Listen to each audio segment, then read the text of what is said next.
sonhador, né?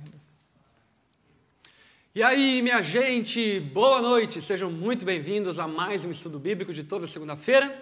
Estou aqui novamente presente. Na semana passada não pude estar, infelizmente, mas aqui, enfim, nosso time é bom demais e com certeza você foi muito bem suprido.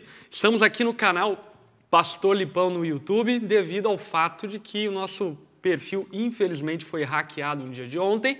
Estamos já tomando as providências aí junto com o YouTube e em breve se normalizará. Mas, por enquanto, a gente vai continuar usando aqui o canal Pastor Lipão para poder, então, servir a toda a igreja e servir a todos que consomem o nosso conteúdo regularmente, tá bom? Então, fica aqui o aviso. Inclusive, eu já também te encorajo não apenas deixar seu like, mas também se inscrever no canal Pastor Lipão, se você ainda não se inscreveu, porque inclusive temos plano aí de em breve reativarmos e usarmos novamente esse canal com conteúdos específicos para esse canal. Então aqui já fica esse spoiler para você que está aqui, tá bom, gente? Quero também dar as boas-vindas para os meus irmãos queridos e amados. Pastor Jezreel, seja muito bem-vindo. Boa noite, Pastor Lipão. Estamos aí, vivendo e aprendendo. Vivendo e aprendendo. É isso aí. E também nosso querido... Só quero fazer um convite aqui, pessoal de casa.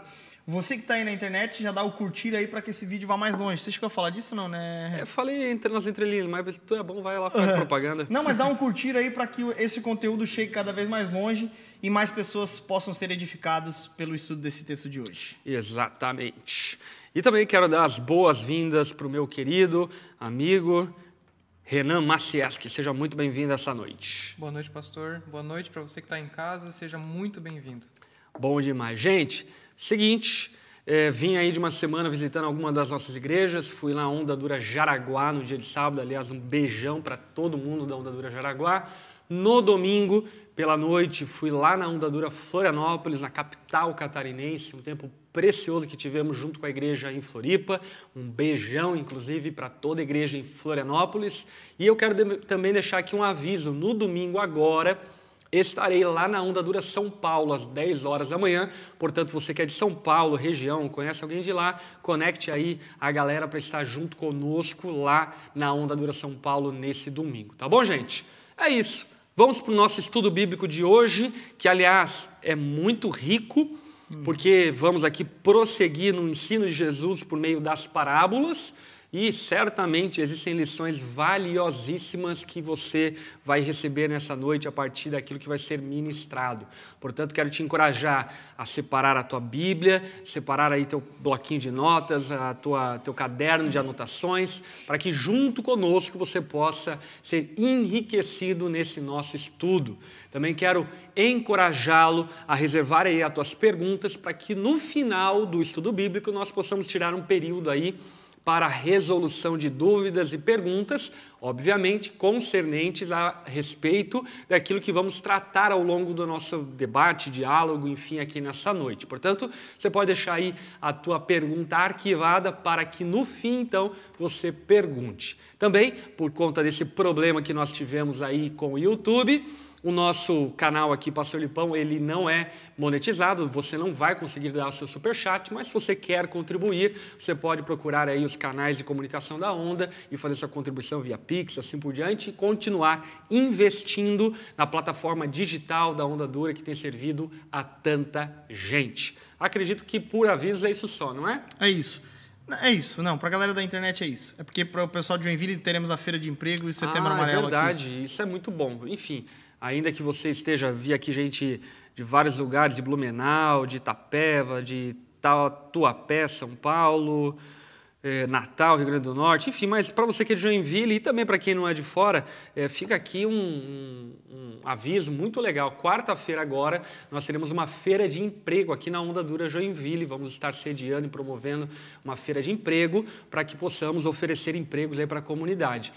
Na última edição que nós tivemos, graças a Deus, saíram mais de 400 pessoas empregadas da nossa feira de empregos. E hoje, amanhã, quer dizer, na quarta-feira, tenho certeza também que vamos poder servir muita gente que está aí procurando emprego através desse serviço prestado pelo nosso Ministério Hope, que, aliás, tem feito um serviço maravilhoso aqui na nossa cidade e também nas cidades onde existe a Onda Dura. Já todas as igrejas têm embrionariamente o Ministério Hope funcionando, prestando serviço e ajuda, suporte para famílias carentes e serviços sociais através da igreja. Tá bom, gente? É isto. É isso. Vamos comentar brevemente a respeito lá do início do capítulo 4, porque aqui começa uma sessão. Capítulo 4 por inteiro é uma sessão aonde Jesus ensina e Marcos ali então faz um aglomerado do ensino de Jesus por meio das parábolas. Aqui são contadas 4 parábolas, 4 figuras, 4 histórias diferentes, a começar por aquilo que nós chamamos de parábola do semeador que saiu a semear.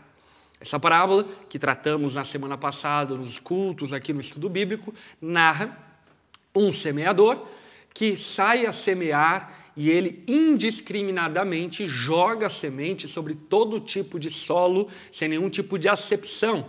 A semente, que é a palavra, a mensagem, cai no solo rochoso, cai na beira do caminho, cai no terreno espinhoso e também cai no terreno fértil. E aí então, os 3 terrenos não conseguem prosperar com aquela semente, porque o rochoso é superficial, a semente não consegue se aprofundar em suas raízes. À beira do caminho, o terreno está muito socado e dessa forma a semente não penetra na terra. O terreno espinhoso, ele sufoca o broto quando ele germina e apenas o terreno fértil é que pode prosperar no seu propósito de ser e receber a semente da palavra de Deus. E esse terreno, então, prospera, produzindo muito fruto. 30, 60 e 100, também demonstrando de maneira muito clara essa, eu diria, personalização da obra de Deus na vida de cada um de nós, que não é de maneira retilínea, não é de maneira uniformizada, mas é de uma maneira muito personalizada. Deus trabalha na vida de cada um de nós, produzindo frutos de acordo com cada um de nós e de acordo com o seu bom propósito.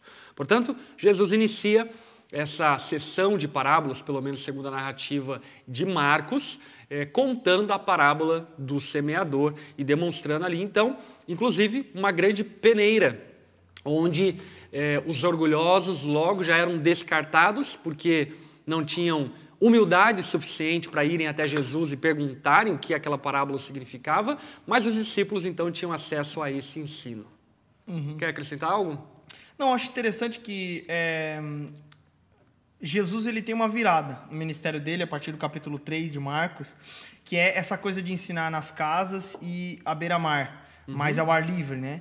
E essa virada no ministério dele... Né? O escritório na praia. O Charlie Brown teve essa... Não, é Charlie Brown, né? O escritório na praia, tô sempre chorão. E, de fato, teve essa inspiração. Só uma curiosidade pop aqui, Jezreel. Você escutou Chorão na sua vida? Claro, eu escutei. Mas eu era bem... muito novo, não era? Não, é que eu era bem evangélico mesmo, né? Então, eu escutei mais Cassiane, Marcos Nascimento. O escritório na praia era nas horas que caía em pecado, que perdia a salvação. Exatamente, no momento que perdia a salvação, aí sim, aí eu escutava. No momento que eu tava nas portas do Hades. Brincadeira.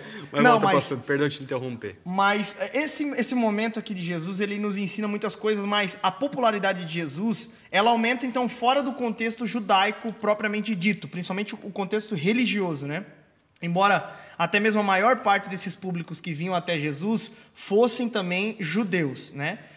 Mas algo interessante que acontece aqui é que a popularidade de Jesus ela vai aumentando porque, como o texto bem diz, ele atendia a todos. Ele curava, ele expulsava, ele operava sinais maravilhas, sinais esses que eram para cumprir o propósito, né, pelo qual ele veio, mostrar que de fato ele era o Messias, o Filho de Deus e tudo mais. Só que algo interessante que acontece a partir do capítulo 4. A partir do capítulo 4, ele é muito estratégico, ou melhor, Jesus ele é sempre estratégico, e ele sempre, tu vai perceber que ele cura, ele opera sinais maravilhosos, mas ele sempre ensina o povo a respeito de alguma coisa. Ele sempre ensina o povo a respeito, então, do reino de Deus, né? E a partir do capítulo 4, nós tivemos, então, acesso a esse ensinamento de Jesus. Ou então nós tivemos acesso, eu até falei na pregação ontem, nós tivemos acesso ao esboço de Jesus, ao que esse nobre pregador ensinava ali na beira do mar. E o que nós vemos no esboço de Jesus eram histórias que apontavam, que tinham um princípio, que apontavam para o reino de Deus, as chamadas parábolas. Então, se antes nós temos a narrativa de que ele ia para o barco e ensinava, agora nós temos um pouco mais detalhado o que ele ensinava. E é exatamente Marcos capítulo 4, que é onde Jesus ele ensina por meio de parábolas. Essas parábolas, elas são interessantes porque eu acho que vale salientar que nessas parábolas ele sempre apontava características que o povo ia entender. Mas só iria compreender o sentido real do que ele queria dizer aqueles que foram possibilitados de compreender o mistério do reino de Deus. Esses iam compreender o real sentido. Os outros só iam fazer associações cotidianas mesmo. Exatamente. Mas somente aqueles que tiveram os ouvidos de fato abertos para ouvir é que poderiam ouvir e praticar a palavra. Né? Enfim, mas é interessante porque a gente olha para o texto e fala, cara, Jesus é um cara inteligente, o mestre dos mestres ensinando por historinha, pô... E aí Jesus vai dizer que eu falo isso mesmo para que quando eles ouçam, não compreendam. Como assim? São incapazes de compreender. É muito maravilhoso isso, cara, porque assim, primeiro, de fato, aqui é uma virada, onde Jesus sai um pouco da ação e vai para o discurso, ainda que houvesse discurso atrás, mas a gente não sabia o conteúdo desse discurso em grande medida, a não ser um trecho lá no início de Marcos que fala que Jesus anunciava o reino de Deus, e falando que o tempo chegou e que o reino de Deus está próximo, enfim...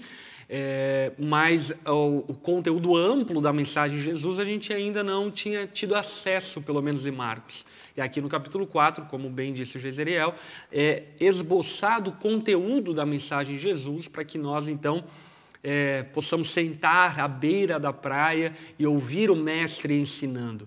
E como disse o Jezreel aqui, eu acho importante reforçar isso, que o método de ensino de parábolas não era utilizado por Jesus como uma forma de facilitar o entendimento, mas como uma espécie de filtro dos ouvintes. Porque ainda que as parábolas elas necessitassem de um entendimento de adulto, ela precisava da humildade de uma criança. E eu digo isso até, inclusive, pregando em Floripa e em algumas cidades, enfim, eu usei esse exemplo, que é acerca da música nova do Kanye West. Não sei se você já viu o álbum novo do Kanye West. Eu disse que tem um álbum novo, mas eu ainda não escutei, não. Queremos colocar ali no New ali, mas... Bom álbum, muito bom álbum. Enfim, o álbum se chama Donda, e a primeira música do álbum, acho que tem umas 20 faixas ou algo do tipo, eu estava, enfim, pilhado para ouvir o álbum. E aí, então, quando eu fui ouvir o álbum, a primeira música, cara, eu fiquei decepcionado. Sério? Porque, basicamente, a primeira música é assim, Donda. Donda, donda, donda, donda, donda, donda, donda, donda, donda, donda, donda, donda. Depois você escuta, você vai entender o que eu estou falando. E aí eu ouvi aquilo e falei, caraca, irmão, o bicho demora, sei lá quanto tempo para lançar um álbum desse, enfim. E aí então eu fui atrás e inclusive o pastor Bruno Colonetti, da Onda Dura São Paulo, me auxiliou no entendimento dessa tem camisa música. Do Kanye West. Com certeza. E aí eu fui descobrir algumas coisas muito misteriosas nessa música. Olha só, primeiro, Donda é uma homenagem ao nome da mãe falecida do Kanye West, que se chama Donda. E ele canta 54 vezes Donda, que é a quantidade de anos que a mãe dele viveu, 54 anos. E a ritmação com a qual ele canta é a ritmação da frequência cardíaca última da mãe dele, antes de ela falecer. Caraca. Aquele foi o ritmo cardíaco antes de ela falecer. Aí você ouve isso e fala, mano, o cara é um gênio. E as parábolas têm muito disso. Né? Quando a gente ouve... todo mundo e... Exatamente, quando a gente ouve Jesus falando... Tipo, essa música eu vou pular. Sacanagem. Mas quando a gente ouve Jesus falando, a gente fica com aquela sensação de tipo assim, só isso.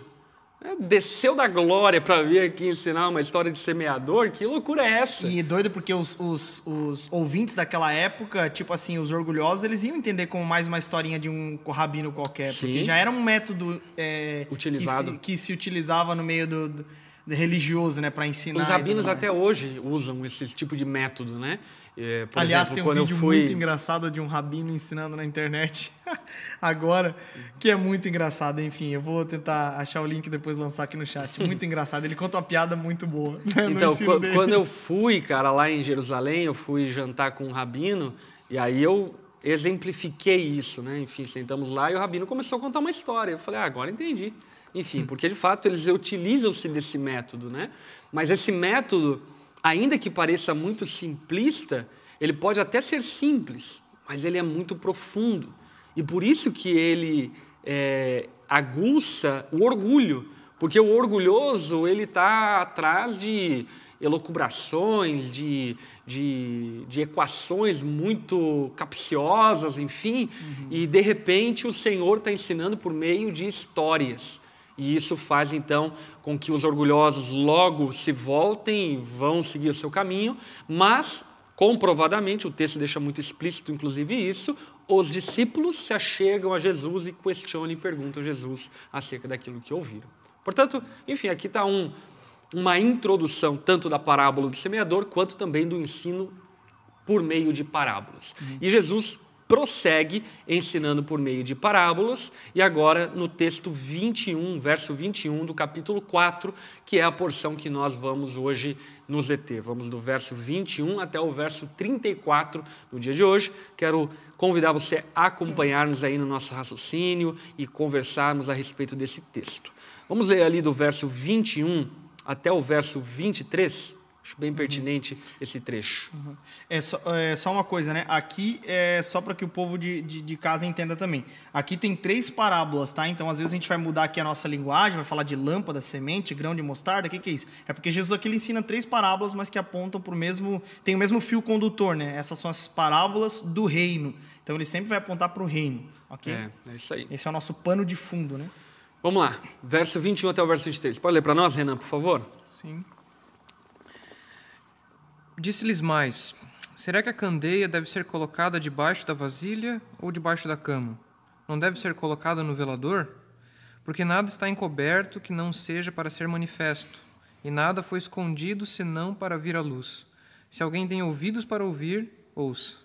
Também lhes disse: dai atenção ao que ouves. Com a medida com que medis, também vos medirão e ainda vos acrescentarão.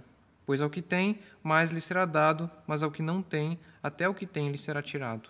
Muito bom, muito bom. Aqui a gente então percebe uma conexão com o assunto posterior de Jesus, que é a parábola do semeador, e principalmente não com a parábola propriamente dita, mas com o apelo dos discípulos que se achegam até Jesus para perguntar o que significava aquela parábola. E Jesus, ao explicar o que significava aquela parábola, então ele vai deixar evidente e claro que aquela parábola era uma forma misteriosa de ensinar aos discípulos e atrair a humildade dos discípulos. Porém, Jesus aqui deixa uma pista muito maravilhosa, que é a respeito desse paradoxo entre a luz e a escuridão, entre a luz e a cama, entre a luz e o ser abafada, ser escondida, dizendo então que a luz não deve ser colocada debaixo de uma cama, mas deve ser posta em um lugar alto. E aí, Renan, o que isso quer dizer?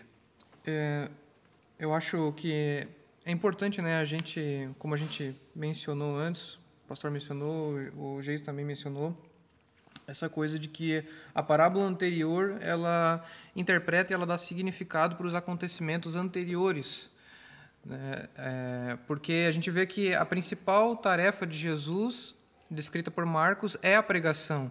Não são as curas, não são os milagres, as expulsões de demônios, mas é a pregação. E aqui a gente tem o conteúdo dessa pregação. E agora, a partir daqui do versículo 21, onde a gente está lendo, a gente percebe que esse assunto que foi tratado na parábola que nós estudamos na semana passada, esse assunto está sendo ampliado, ele está sendo aprofundado.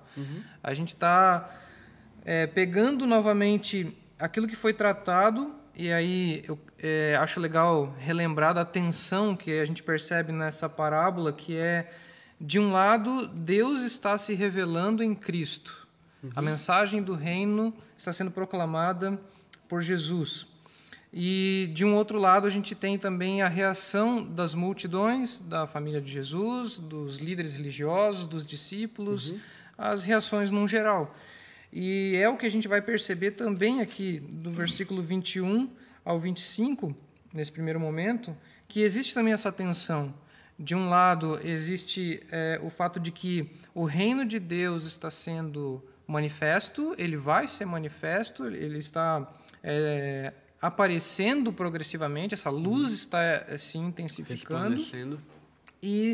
Mas a gente também vê depois, no versículo 24, como a gente vai explicar depois, que também existe uma responsabilidade diante dessa manifestação do reino.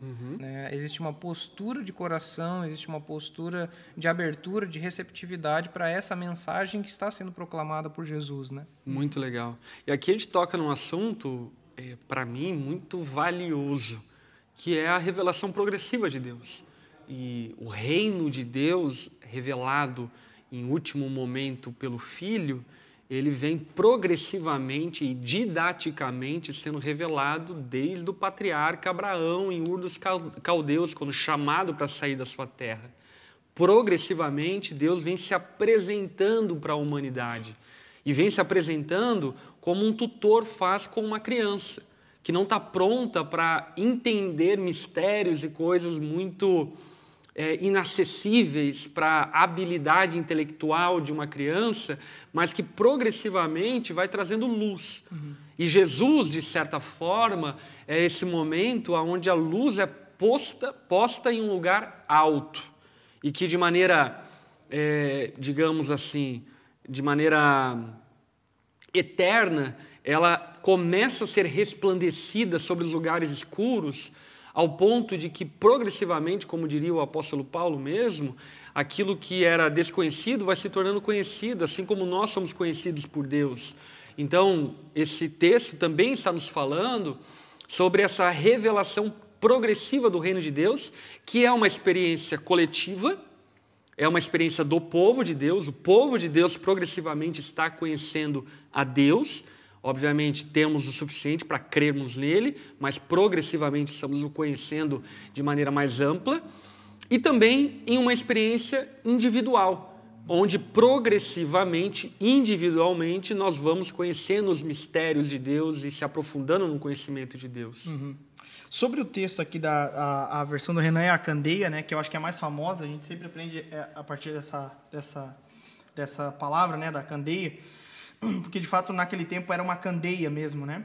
Mas só exemplificando. Então Jesus está dizendo assim, ó, ninguém tem uma lâmpada em casa para deixar ela dentro da caixinha da tachibra lá. Ninguém tem uma lâmpada para deixar ela guardada na caixinha longe do foco, onde ela vai servir, vai ter utilidade. Era colocado em cima do veleiro para iluminar todo o ambiente, né? Então ele fala assim, olha, ninguém tem uma lâmpada em casa para pegar essa candeia, e a candeia era um vasinho de barro com parece a lâmpada do Aladim, só que ela vai óleo e na lâmpada tem um isopo assim, uma estopinha. Mas a lâmpada do Aladim é uma lâmpada. É uma lâmpada mesmo, né? Então é isso aí. E daí tem esse óleozinho e ele ficava queimando ali durante um tempo. Então, tipo as tochas que nós temos hoje com o óleozinho, né? E ficava ali. Aí Jesus vai dizer o seguinte, cara, ninguém tem essa lâmpada em casa. O propósito da lâmpada é iluminar. Ninguém tem uma lâmpada em casa para colocar lá uma bacia em cima dela, uma vasilha em cima dela, porque vai apagar, não vai servir de nada. Ou então vai colocar embaixo da cama. O que vai adiantar? Eu pegar um abajur desse aqui e colocar aqui embaixo da mesa. Não vai servir de nada. No máximo para enfeitar o cenário. Então ninguém tem um objeto desse em casa para deixar guardado. Ele está falando a respeito do reino de Deus. O reino de Deus veio com um propósito. Ele vai ser revelado e ele veio justamente para iluminar. Ele veio justamente com esse propósito. O reino de Deus, ele veio para trazer luz sobre todos. E aqui Jesus estava fazendo uma comparação interessante, porque naqueles dias, em outras palavras, o que Jesus estava querendo dizer? Até aquele presente momento, o reino ele tinha sido abafado atrás do ensino dos fariseus, hipócritas, que pegaram todos os ensinos dos profetas, dos sinais operados por meio do seu próprio povo e colocado debaixo de um sistema de tradições e leis hipócritas, subleis hipócritas, que de nada adiantou.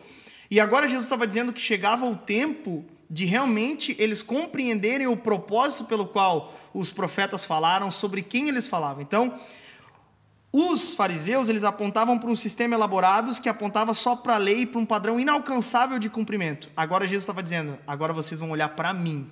Agora a própria luz, o próprio reino está sendo inaugurado.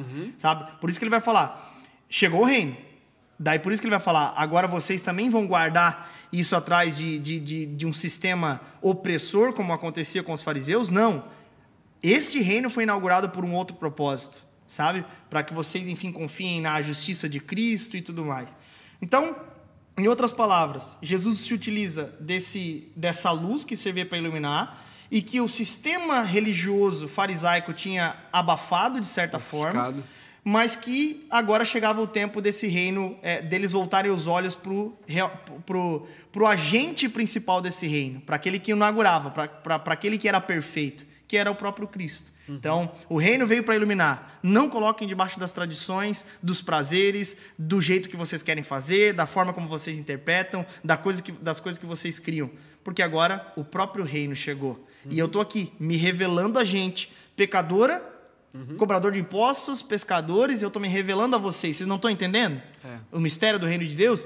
Então agora não guarde isso debaixo de uma candeia, nem de uma E eu acho mesa. que existe uma associação também aqui com o fato de a lâmpada ser colocada num lugar alto com o próprio sacrifício de Cristo.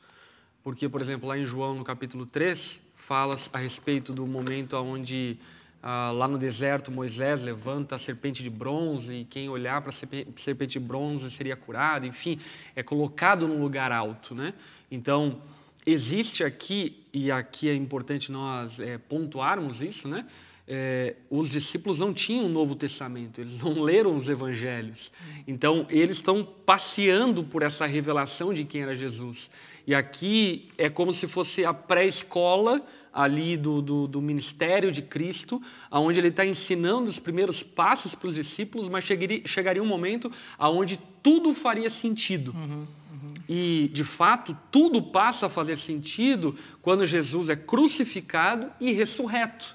Tanto é que a disposição dos discípulos é totalmente outra depois da ressurreição. Sim, total. Eles vão com uma atitude, durante todo o ministério de Jesus, muito, eu diria, dúbia.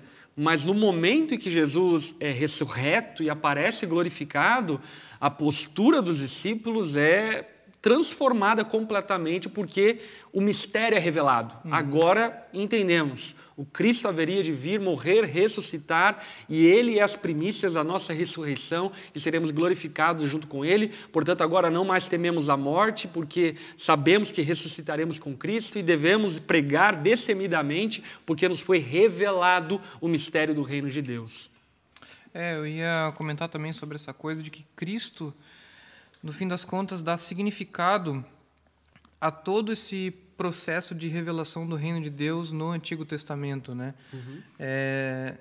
Nele se encontra o significado das sombras, do cumprimento, de tudo que aconteceu anteriormente, né? E eu acho interessante quando Jesus ensina por meio de parábolas e os discípulos recorrem a Jesus em secreto e Jesus ensina eles em secreto, né? Isso, até trazendo uma aplicação assim, já nos mostra que nós devemos ler a palavra de Deus buscando encontrar Cristo na palavra de Deus, né? Buscando ter um encontro com Cristo de fato. E, né, sem medo, no fim das contas, porque é claro que você não vai encontrar Cristo em cada versículo, mas entendendo que cada versículo literalmente está dentro de um contexto que aponta para Cristo, no fim das contas, né? Mas eu acho importante essa coisa de Cristo dando significado para o Antigo Testamento, aqui no caso, né? Até a gente percebe nos pais da igreja que, como o pastor falou, os discípulos não tinham o Novo Testamento. Os pais da igreja também não tinham um cano estabelecido, mas eles tinham o conteúdo que foi dado de Cristo aos apóstolos. E esse conteúdo era a chave de interpretação do Antigo Testamento. Então, eles interpretavam os eventos, as sombras, as promessas com Cristo. Né?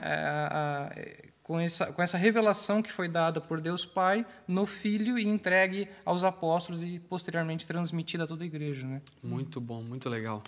Enfim. Mas fato é que aqui, por exemplo, né? Então tem toda essa questão de Cristo agora estava se revelando. Então, cara, agora vocês estão começando... Porque era quando eles estavam começando a compreender, né? Eu fico imaginando os discípulos olhando um para o outro. Cara, eu estou entendendo. Eu estou começando a compreender. Depois que Jesus morre, como o pastor comentou, terceiro dia ressuscita, ascende aos céus e tal. Aí tem aquele episódio representativo em Atos da descida do Espírito Santo. E aí eles, então... mais capacitados ainda, mais encorajados ainda, aí eles vão ensinar aos outros e a todo mundo e a todo canto aquilo que já seria inevitável.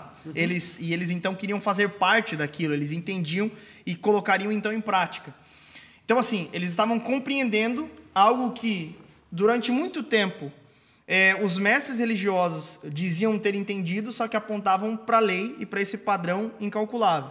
Agora eles estavam entendendo que Cristo era o cumprimento de tudo aquilo que tinha sido anunciado. Ele estava cumprindo todos os sinais e seria então aquele que de fato... Seria o Filho de Deus mesmo, seria o Messias que salvaria eles, né?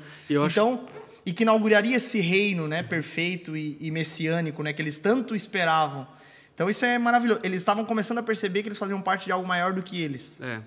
E eu acho que é muito pertinente aqui nós pontuarmos que, sim, de fato, existe uma eternidade toda ainda para conhecer a Deus. Porém, a revelação do mistério do reino já foi concretizada. É aquilo que Judas vai dizer em Judas capítulo 1, verso 3, a carta de capítulo único, né? Vai dizer que a fé foi entregue uma vez por todas aos santos. O que Judas está escrevendo e relatando é que não tem mais segredo. É isso, é Jesus, ponto. Os segredos é o que como vai ser o reino eterno de Deus, enfim, na sua plenitude.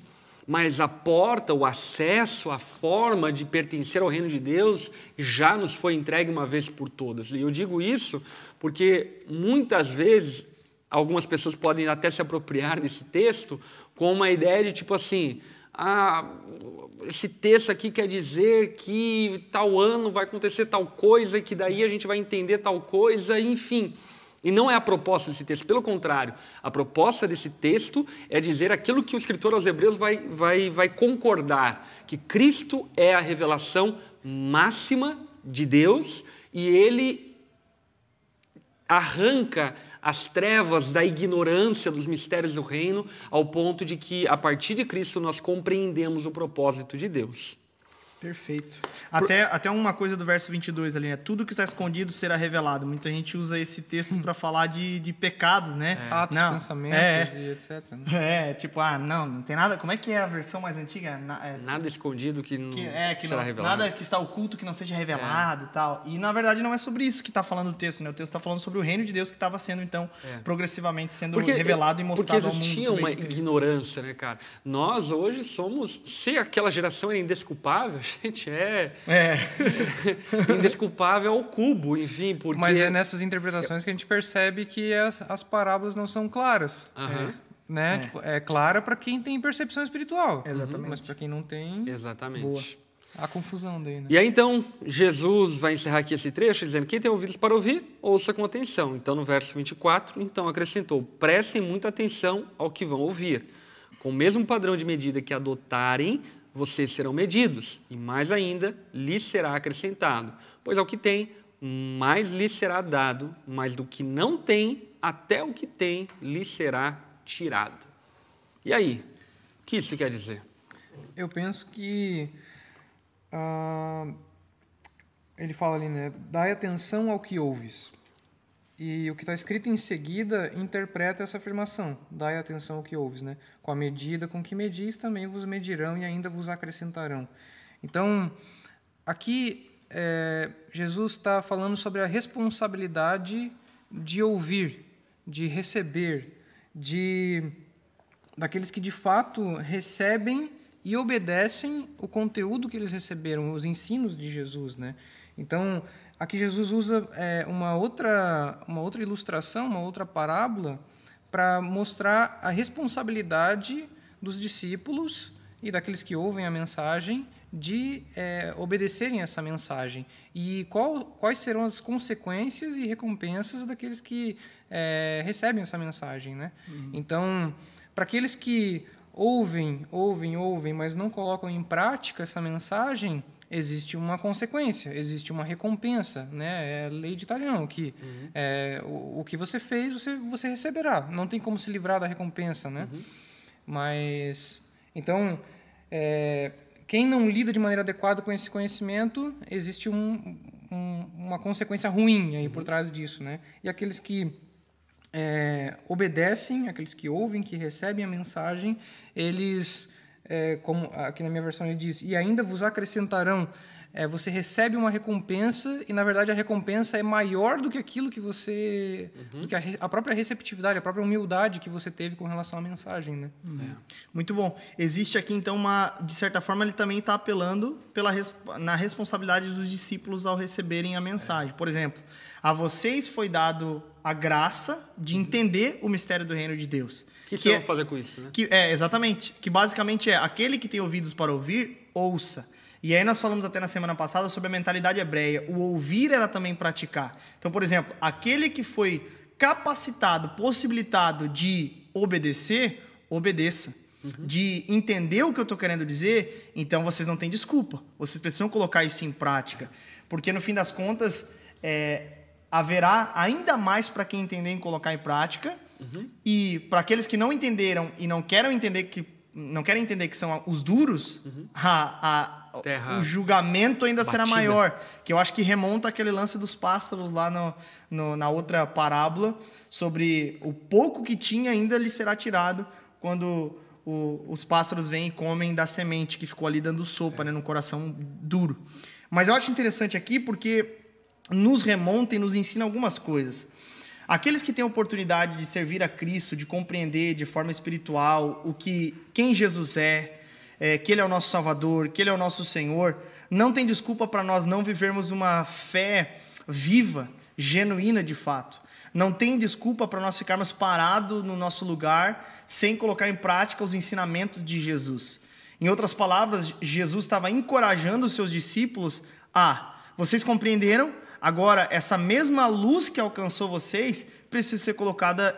o que vocês vão fazer com essa luz? Vocês vão esconder de novo? Vocês vão colocar? Não é o propósito dela. Inevitavelmente, essa luz, ela precisa iluminar.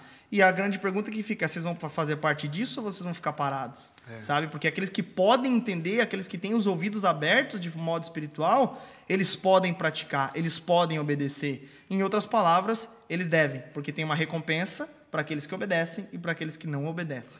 No fim, aqueles que ouvem, aqui nesse texto, remonta também ao versículo 20, né? Os outros que recebem a semente em terra boa são os que ouvem a palavra, acolhem, né, e dão fruto. Alguns 30 por 1, outros 60 por 1 e outros 100 por 1.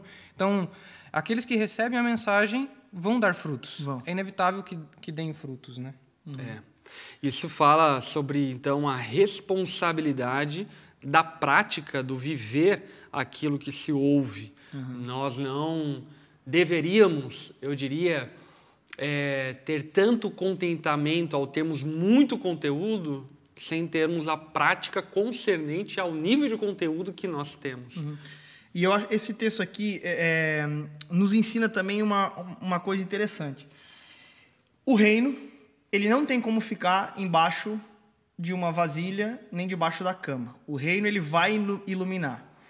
E os discípulos, eles amadurecendo, que é essa colheita de 30, 60, 100 e assim por diante, até mais do que a quantidade semeada, é esse entendimento de que, de fato, o reino de Deus ele não deve ser escondido, mas ele deve ser, então, anunciado, mostrado pela nossa vida, pelo nosso entendimento, pela prática das boas obras e, por que não, por meio também da pregação do Evangelho, que é exatamente isso que acontece naquele contexto. Está falando sobre o reino de Deus acontecer inevitavelmente ou não. Se tu pegar a linha de raciocínio das 3 parábolas, tu vai perceber que a tese geral o reino de Deus vai acontecer inevitavelmente. Foi para isso que ele veio. Mas também nos conclama uma responsabilidade de não escondermos, porque não tem como deixar escondida essa lâmpada. Não tem como. Aqueles que foram atraídos pela mensagem, eles vão praticar essas boas obras. Eles vão viver isso. E por que não colocar aqui também nesse mesmo ensinamento e numa aplicação aqui, o anúncio da mensagem. Nós não devemos nos calar diante da mesma luz que nos atraiu. E, por exemplo, nós temos os discípulos compreendendo isso depois da morte de Jesus, a descida do Espírito Santo, esse anúncio por todo canto. E aí nós vamos perceber que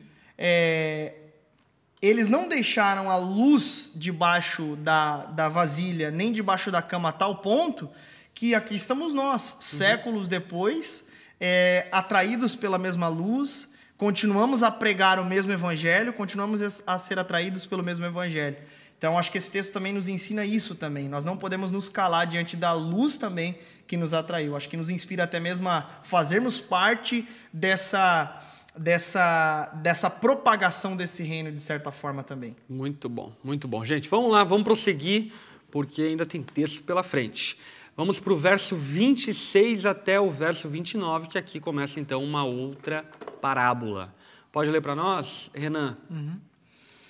Disse também, o reino de Deus é comparável a um homem que lança a semente à terra.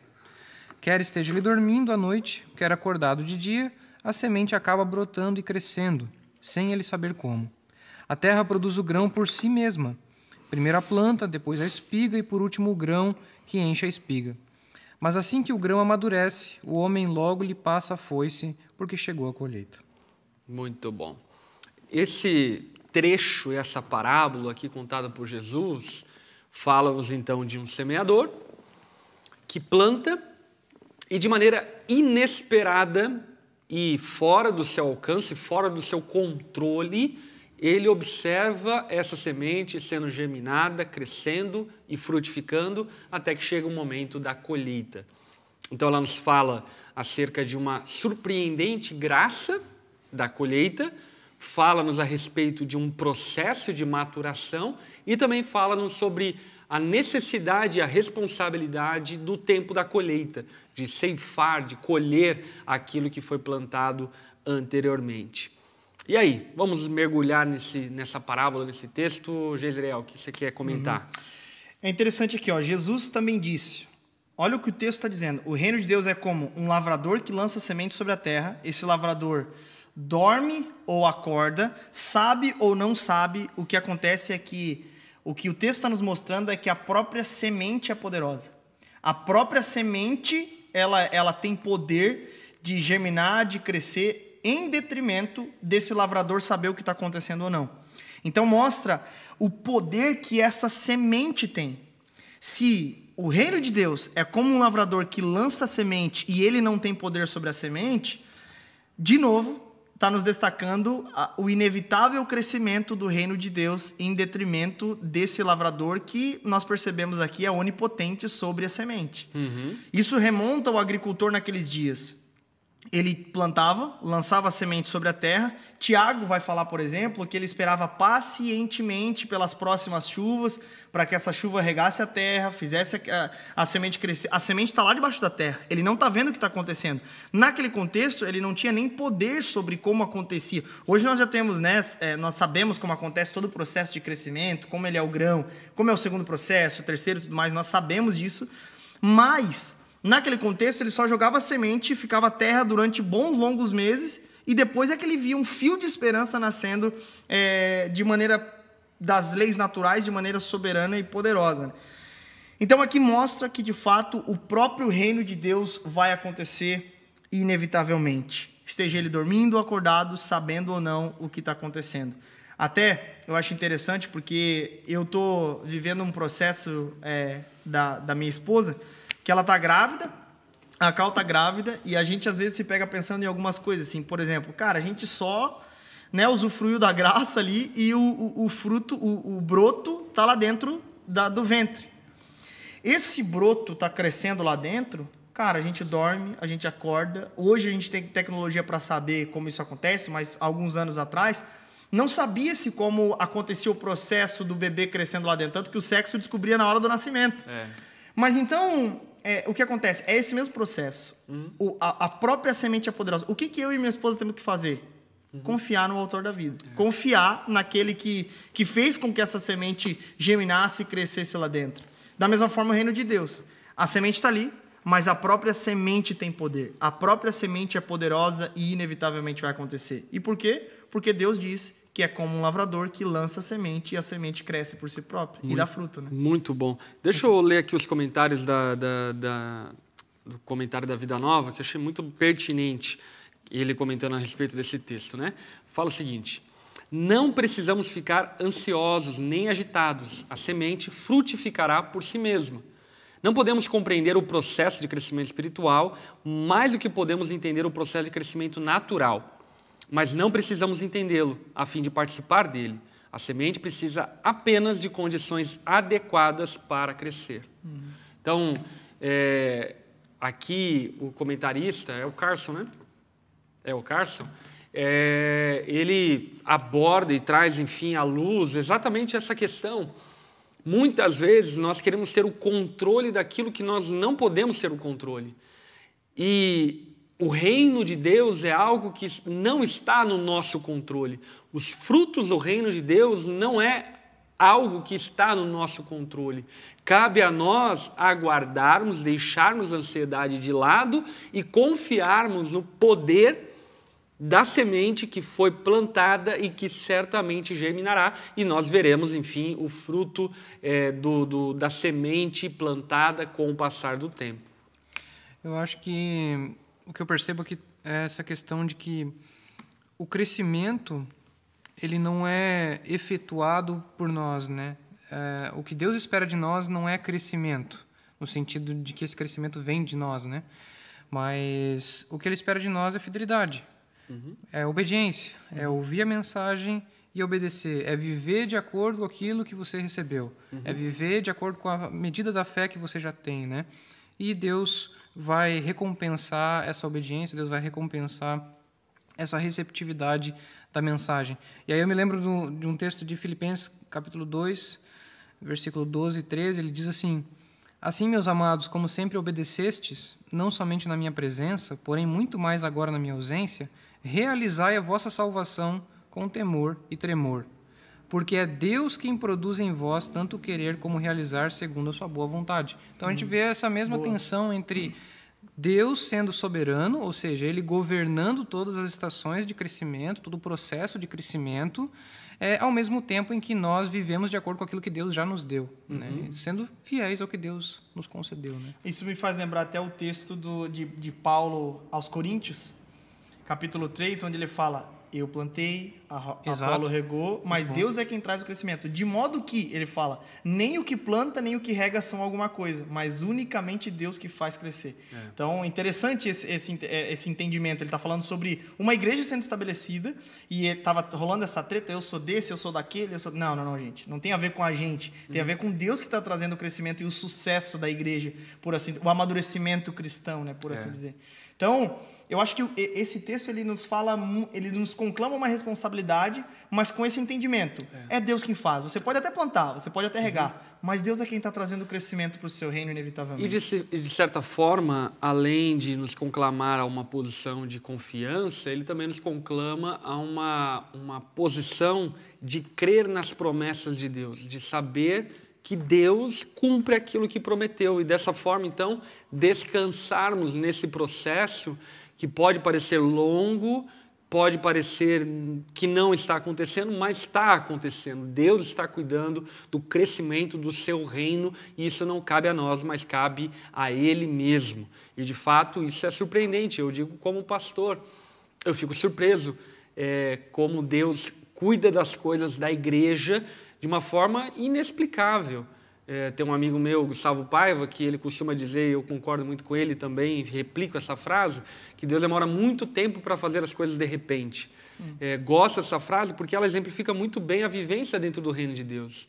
A gente vive trabalhando, regando, esperando crescimento, e, de repente, aquilo que nós tanto aguardávamos, esperávamos, Deus faz. Porque Ele faz conforme o tempo dEle e na estação correta. Portanto, compete a nós continuarmos crendo ativamente e através da obediência que a semente que foi plantada do reino de Deus em nós, no mundo, enfim, vai atingir o seu êxito, porque ela não está no controle de homens, mas está no controle do próprio Senhor, que tem cuidado de todas as coisas. Perfeito. Até uma coisa interessante aqui é que a gente começa a confiar cada vez mais, até na própria pregação, por exemplo. Enquanto a gente prega o Evangelho, a palavra de Deus, nós confiamos que, de fato, aquilo que Paulo explicando o Evangelho fala, né? Que, de fato, ela é o poder de Deus para a salvação de todo aquele que crê. E tu começa a pregar de uma forma mais tranquila. Porque muitas vezes, muitos pregadores rebuscam demais a própria mensagem, adulteram a mensagem em nome de uma resposta positiva do público e tudo mais. E acaba que isso revela uma falta de confiança de que a própria semente ela é poderosa. Que a própria semente lançada, ela tem o poder de si própria. Até uma coisa que é interessante, que, por exemplo, enquanto a gente prega, enquanto a gente ministra, a gente não sabe em que coração Deus está fazendo alguma coisa ou não. Mas nós precisamos entender e compreender que quando a palavra é lançada, ela não volta vazia sem antes cumprir o seu propósito pelo qual ela saiu. E, de certa forma, isso é um convite, né, para o descanso, tanto de pregadores, como também de líderes, do povo de Deus, de modo como geral. Um todo. Às vezes o cara precisa, né, tô lá na minha faculdade, mas para deixar a mensagem mais palatável a esse tempo, a essas pessoas, eu não vou anunciar, eu não vou pregar, e acaba que tenta transformar a mensagem num, o amor é para todos, e, cara, a mensagem do evangelho, ela ofende, sim. Só que ela é o poder de Deus para a salvação de todo aquele que crê. E Deus é que faz no tempo e na forma dele. Então, o nosso papel é confiar em que essa própria semente foi prometida, que iria crescer e que ela, por si só, é poderosa. Deus vai estabelecer seu reino no coração, geminar, fazer frutificar no coração daqueles a quem ele quer. Isso é um fato. Exatamente. Muito bom, muito bom. E tratando-se do reino de Deus, é exatamente isso que acontece, né? A religião ela é capaz de produzir crescimentos artificiais, mas esses crescimentos artificiais são como massa levedada, né, que logo, enfim, que o calor vai embora, ela murcha e vira algo sem consistência. O reino de Deus é algo consistente, permanente, duradouro e realizado pelo próprio Senhor. Vamos lá para a parábola seguinte, que também está na mesma pegada, são duas parábolas que tratam do crescimento do reino de Deus, e agora aqui, a partir do verso 30 até o verso 34. Por gentileza, Renan, lê para nós. Perdão, qual o texto? Verso 30 até o verso 34. É, né? O do grão de mostarda. Eu tô em Filipenses aqui. Deixa que eu leia aqui. Ou já abriu? Já abri, já. Tá, então manda ver. Disse ainda, aqui compararemos o reino de Deus, ou com que parábola o representaremos? É como um grão de mostarda que, ao ser semeado na terra, é a menor de todas as sementes. Mas uma vez semeado, cresce, torna-se a maior de todas as hortaliças e estende grandes ramos, de tal modo que as aves do céu podem aninhar-se à sua sombra. E dirigia-lhes a palavra com muitas outras parábolas como essas, conforme conseguiam compreender. E não lhes ensinava sem usar parábolas, mas explicava tudo a seus discípulos em particular. Muito bom. Então, essa última sessão aqui das parábolas narradas aqui por Marcos é muito curiosa porque volta a abordar essa questão do potencial de uma semente, que ainda que seja pequena, ela pode produzir um grande fruto, ela pode produzir uma grande árvore, uma grande hortaliça.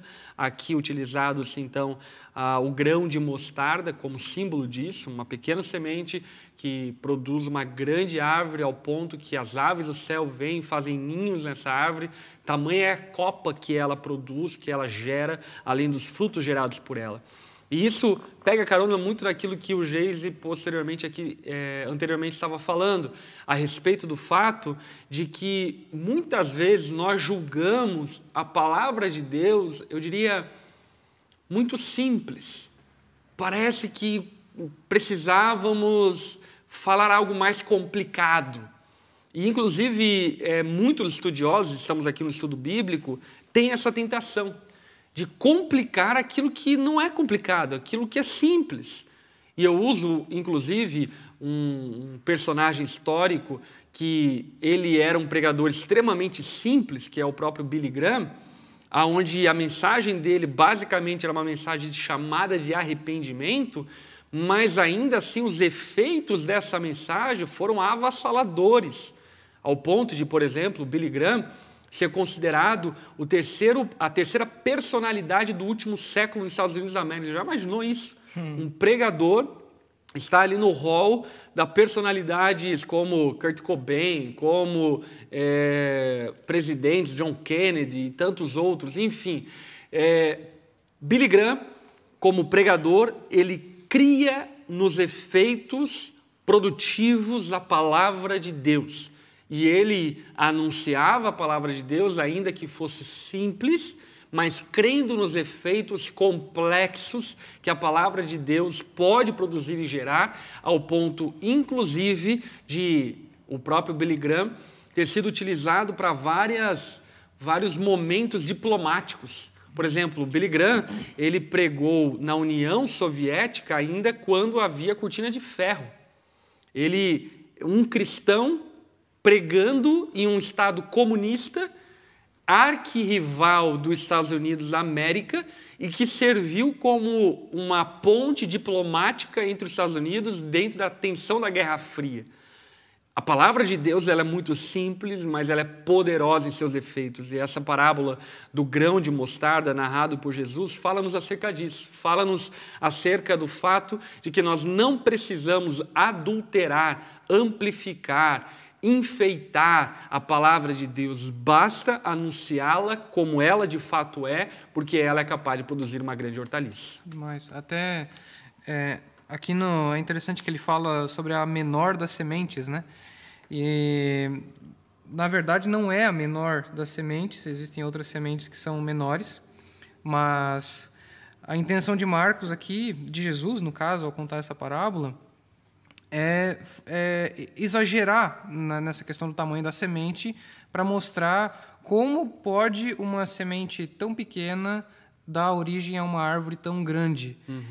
E até trazendo para uma aplicação já, eu penso que isso nos leva a pensar que nós não podemos ignorar, por exemplo, os nossos momentos devocionais diários, de exposição à palavra, em que a gente está lendo a Bíblia e deixando a palavra de Deus lavar o nosso coração, deixando a palavra de Deus ser semeada no nosso coração, na confiança de que o Espírito Santo nos dará entendimento e nos fará frutificar.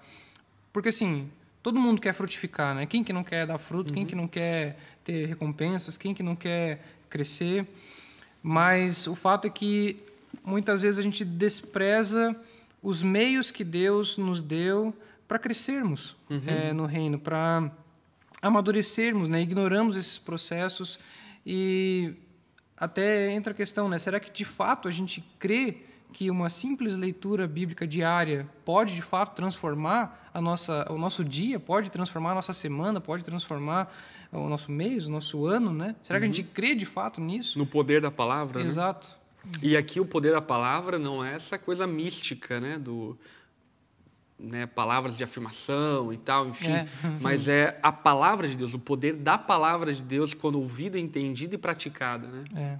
Até é interessante isso que o Renan comentou sobre essa menor das sementes, que se torna uma grande hortaliça e tal, mas aqui Jesus está trazendo também esse entendimento de que o reino parecia insignificante no seu início. Parecia, é numa região pequena, na Palestina, para um grupo específico de pessoas, um nazareno que chama um monte de gente meio nada a ver, meio aleatória, mas o reino de Deus, embora começou insignificante, Jesus estava apontando para o fato de que esse reino de Deus, por fim, abrangeria todos os povos da terra. Jesus, quando ele usa o exemplo da árvore, por exemplo, onde os passarinhos vêm e fazem ninho, ele está remontando a profecia de Ezequiel e Daniel, onde eles usam a linguagem da árvore para falar a respeito do reino messiânico que abrangeria todos os povos, os gentios, né? Então ele está falando, olha, o reino ele pode ter começado aqui pequenininho, mas por fim ele se tornará uma grande hortaliça que de todos os cantos, de todos os lados, eles virão e farão ninho. Eles serão atraídos por essa mesma mensagem. Então, em outras palavras, o reino de Deus, ele pode ter sido insignificante, loucura para alguns, doideira para outros. Ele pode ter começado como um bebê dentro de uma manjedoura, mas desprezado pelos seus discípulos, morto, crucificado. Uma semente morta. Né? Uma semente morta para alguns, mas aqui estamos nós, longe da Palestina, 20 séculos à frente, fruto dessa pequena semente que se tornou naquilo que Deus diria que ela se tornaria. Um reino grande e que, por fim, eu creio aqui que Jesus também está apontando para um aspecto escatológico final do seu reino messiânico. Quando ele fala da árvore, se tivermos a ideia de que ele fala das profecias de Ezequiel e Daniel, dá para entender isso. O reino messiânico pleno que, por fim, abrangerá todo o universo. Que esse pequeno bebê, né, nascido nessa manjedoura, é o próprio Deus, é o próprio Filho de Deus, e por ele ser o Filho de Deus, é que ele de fato virá e todo joelho se dobrará e toda língua confessará que ele é o Senhor.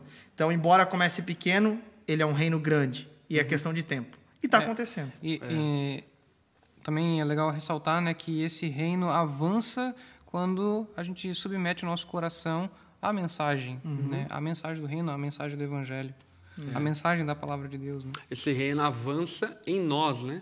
Porque exato. daí pega o lance da parábola anterior, né?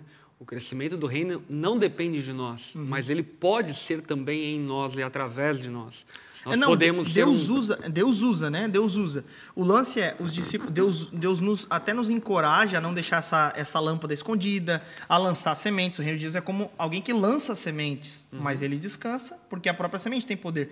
Então é um jogo lindo aqui de soberania divina, responsabilidade humana, mas inevitavelmente Deus está por trás de tudo, fazendo o seu reino crescer. Independentemente se nós vamos fazer parte disso ou não, o reino dele vai ser estabelecido. É uma realidade, né? Então, eu quero fazer parte disso. Quero gastar minha vida fazendo parte disso, né? Eu acho que esse texto nos encoraja bem isso. Vai acontecer inevitavelmente, mas ele usa a gente comum para fazer isso crescer e ser expandido aos 4 cantos da terra. É que aquela velha história, né? Jesus não é uma aposta, ele é o melhor investimento. Ele é um investimento para a eternidade, ao ponto que, inclusive, por exemplo, a igreja da Macedônia, na mais severa tribulação, ofertou generosamente porque compreenderam o valor do reino de Deus. Eles falaram, não, o reino de Deus é muito mais valioso do que a nossa vida. Portanto, ofertar ao reino de Deus nesse momento, ainda que de escassez, é óbvio que a gente vai fazer, porque ele é muito mais valioso.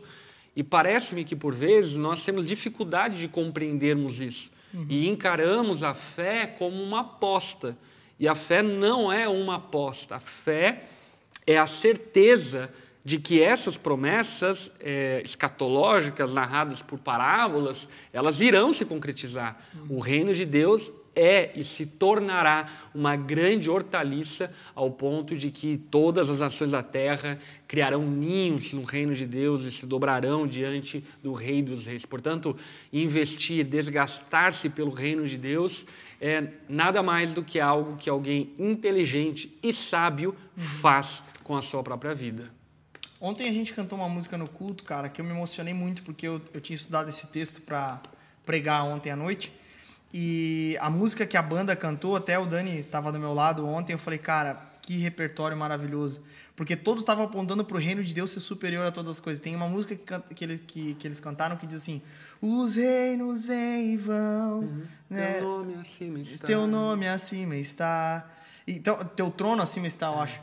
Então, evidencia realmente, sabe, pode tudo passar, pode todas as coisas se desvanecerem. A nossa vida, as pessoas, as ideologias, as outras divindades das outras religiões, mas o reino de Deus ele está acontecendo e está crescendo cada vez mais. Nós não podemos desprezar o fato de que Deus ele vai se apresentar a todas as nações. Isso é um fato, inevitavelmente. Mesmo que essas nações estejam endurecidas, ainda assim, todo joelho vai se dobrar e confessar que Jesus é o Senhor. É isso aí. Amém. Maranata, hora vem, Senhor Jesus. E aí, então, Jesus encerra essa porção dizendo, né? Jesus usou muitas histórias e ilustrações semelhantes para ensinar o povo conforme tinham condições de entender. Então, aqui também mostra essa benevolência de Jesus, né? De não dar um alimento que os ouvintes não poderiam digerir. Na verdade, só usava parábolas para ensinar em público, depois, quando estava sozinho com seus discípulos, explicava tudo para eles. E que nós sejamos esses discípulos que, no secreto, somos ensinados pelo Espírito Santo a compreender as verdades eternas do reino de Deus. Amém. Amém? Amém. Dito isso, encerramos aqui a porção de texto de hoje. Se você tem alguma pergunta, mande aqui no nosso chat para que possamos responder às suas perguntas. Então, foi inaugurado agora o período aí de resposta de perguntas. Já excedemos um pouco do tempo, então a gente vai tentar ser o mais objetivo possível na resposta das perguntas, mas pode mandar aqui a sua pergunta que nós vamos tentar responder. Alguém quer acrescentar mais alguma coisa? Não. Acrescenta aí, Renan. Acrescenta aí, Renan. Para finalizar, aliás, aqui já dando um spoiler, né, enquanto vocês vão colocando as perguntas, vamos continuar estudando Marcos mais uma semana. Vamos até o fim do capítulo 4, e aí então vamos dar uma freada aí em Marcos e vamos para um tema novo, que é óbvio que eu não vou dar o spoiler para você. Você vai ter que acompanhar as cenas dos próximos capítulos, ok? Mas a gente vai para um tema novo aí para encerrarmos o ano com esse tema e talvez, enfim, em outra ocasião retornaremos a Marcos para prosseguir em Marcos, assim como fizemos em Romanos, né? Romanos a gente dividiu em 3 etapas, já concretizamos aí 2 etapas e a terceira ainda aguarda a próxima temporada aí de Não Me Envergonhe do Evangelho, que é o tema de Romanos. Sensacional, hein? Vamos lá, vamos para as perguntas então de hoje. Primeira pergunta aqui colocada é uma pergunta meio fora do tema, mas vocês debatem os textos antes das lives para saber o que cada um vai falar? Não, a gente não debate, aqui é freestyle, até porque a gente não tem muito tempo, enfim, para ficar debatendo, discutindo, então cada um tem a responsabilidade, obviamente, de ler o texto, meditar, procurar um material de apoio, enfim. É tipo trabalho de escola, faz cada um em casa, chega aqui e junta tudo. Exatamente, Graças por aí. a Deus tem dado certo. Mas até porque a intenção nossa aqui é estudarmos a Bíblia junto com vocês. Então, a ideia não é vir aqui dar uma aula. Então, a gente não vem preparado com o esboço, tal, enfim, mas com alguns ensejos, algumas ideias, enfim, que tiramos de antemão, e aqui junto amplificamos o texto a partir dos comentários de cada um de nós. Tá bom? Jesus ensinava por parábolas com a intenção de esconder a verdade de seus ouvintes? Sim e não. Não era para esconder no sentido de tipo assim, ninguém vai saber, mas era para esconder no sentido de aguçar a humildade, no sentido de levar aqueles que eram quebrantados e realmente tinham um coração quebrantado para procurarem Jesus e questionarem e perguntarem a Jesus o que ele estava querendo dizer.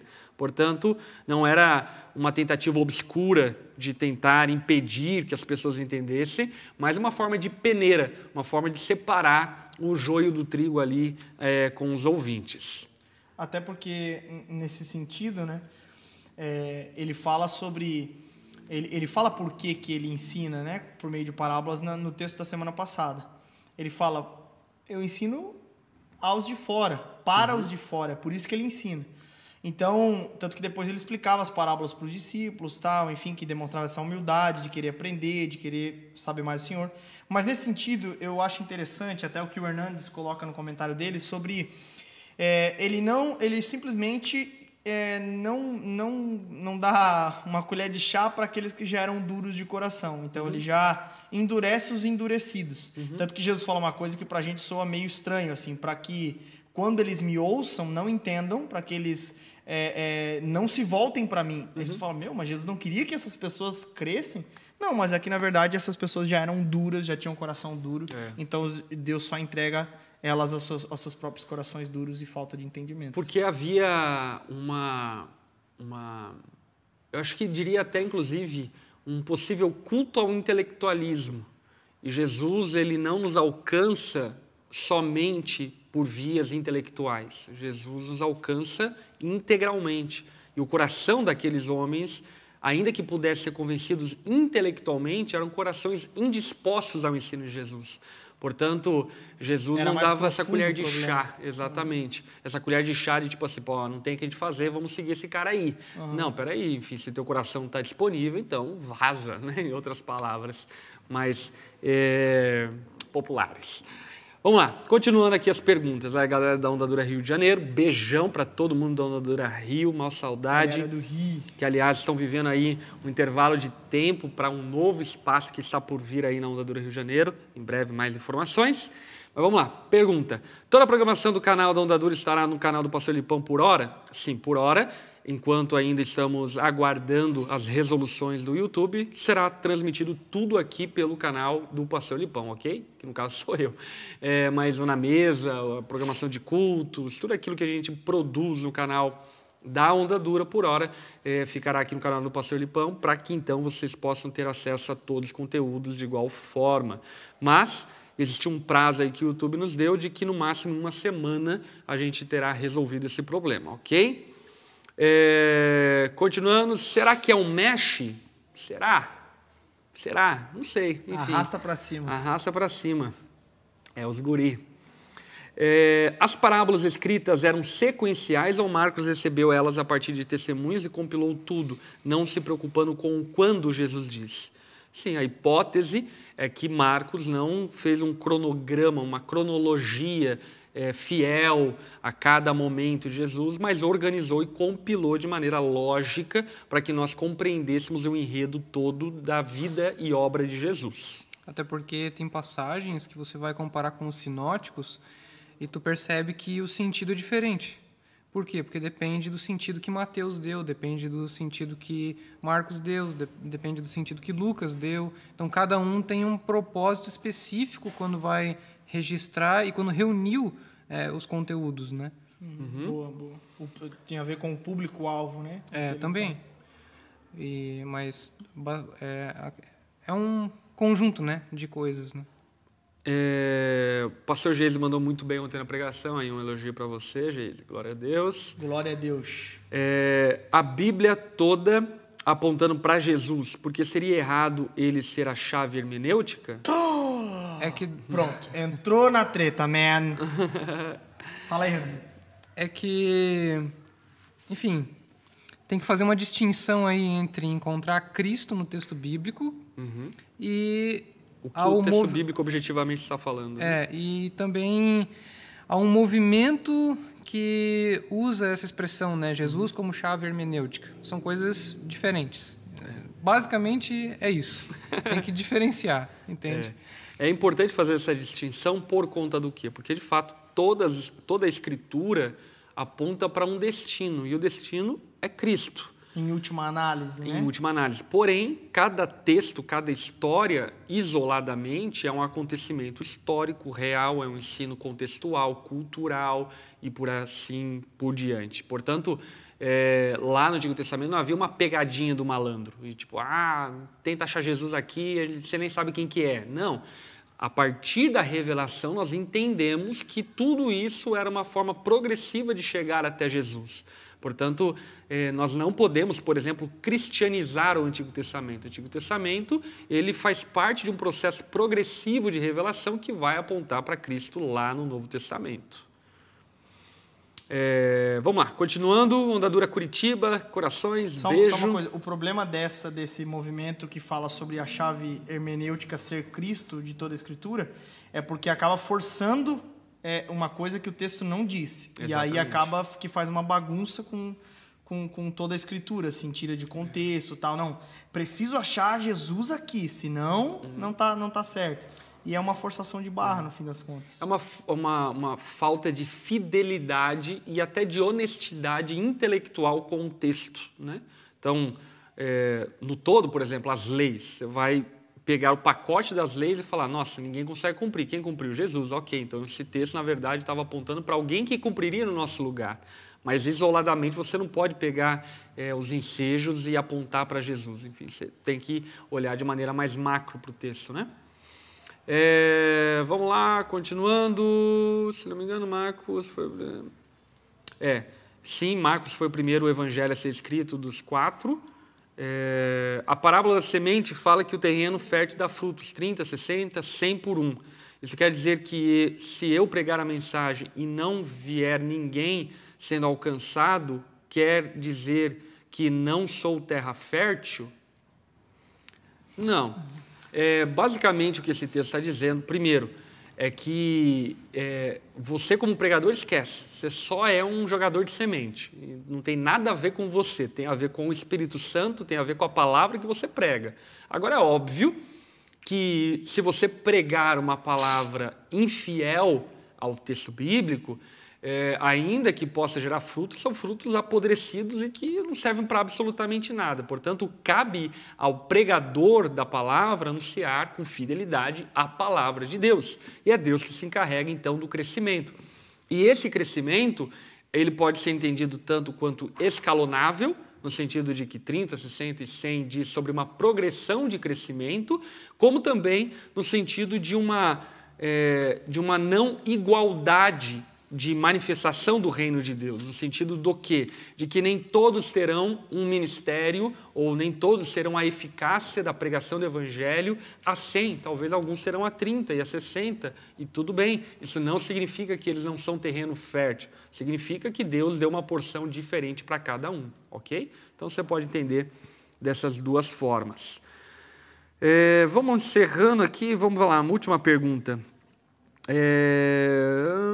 A Graziele, a querida Graziele, querida ovelha da onda que mudou lá para o Rio Grande, beijo para você, aliás, ela diz: só quero agradecer por tanta dedicação e estudo, vocês me ensinam e também me inspiram a manter o estudo e a meditação constante na palavra, que Deus os abençoe e guarde o coração sempre nele.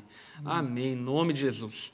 Glória a Deus, é isso, meus amigos, bom demais estarmos juntos, segunda-feira que vem estamos de novo aqui, se Deus quiser e permitir, no canal Onda Dura, mas se caso ainda não tivermos recuperado, será aqui no canal Pastor Lipão, segunda-feira, 8 horas da noite, tem estudo bíblico, quinta-feira, 1h da tarde, na mesa com os pastores, no domingo, 10 da manhã e 19 horas, temos transmissão do culto ao vivo e também reforço aqui que domingo estarei na Onda Dura São Paulo às 10 da manhã, ok?